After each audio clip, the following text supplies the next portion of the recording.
Hello বন্ধুরা, আমি চলে এসেছি ম্যাথ রেসিপিস বাই এটিএম তোমাদের জন্য আজকে নতুন একটি রেসিপি নিয়ে। তো চলো দেখে নেওয়া যাক তোমাদের জন্য আজকে কি রেসিপি অপেক্ষা করছে। আজকে হচ্ছে আমরা সহজ পদ্ধতিতে বর্গ স্কয়ার নির্ণয়ের ট্রিক শিখবো। তো দেখা যাক কি আমাদের জন্য আছে।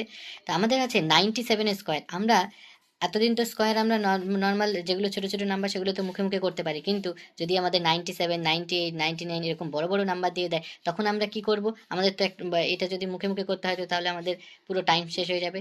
সেই জন্য আমি তোমাদের জন্য এরকম বড় নাম্বারের স্কয়ার নির্ণয়ের জন্য একটা ট্রিক এনেছি। আমাদের দেখো 97 দেখো 100-এর নিয়ারেস্ট নাম্বার। তাহলে 100-এর নিয়ারেস্ট, 100-এর থেকে 97 কত কম? তাহলে 100-এর থেকে 97 হচ্ছে 3 কম।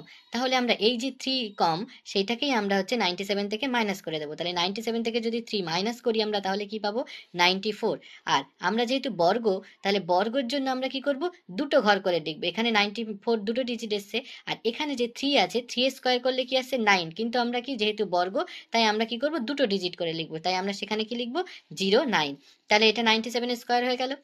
এখন 98 হচ্ছে আমাদের 100-এর থেকে কতটা নিয়ারেস্ট? আমাদের হচ্ছে 100 থেকে 2 কম। তাহলে আমরা 98 থেকে 2 মাইনাস করে দেবো। তাহলে হয়ে যাচ্ছে আমাদের 96, আর 2 স্কোয়ার হয়ে যাচ্ছে আমাদের 04। সেম ভাবে আমাদের 99 আমাদের 100 থেকে কত কম? 1। তাহলে আমরা 1 মাইনাস করে দেবো। 1 মাইনাস করে দিলে হচ্ছে 98, আর 1 স্কোয়ার হচ্ছে 01। সেম 96 100-এর থেকে কত কম? 4। তাহলে এটার থেকে আমরা 4 মাইনাস করে দেবো। 4 মাইনাস করে দিলে হচ্ছে আমাদের 92, আর 4 স্কোয়ার হচ্ছে 16।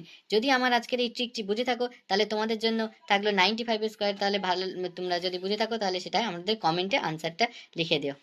টি যদি তোমরা সহজ সরলভাবে বুঝে থেকে থাকো তাহলে আমার লাইক, কমেন্ট অ্যান্ড সাবস্ক্রাইব করতে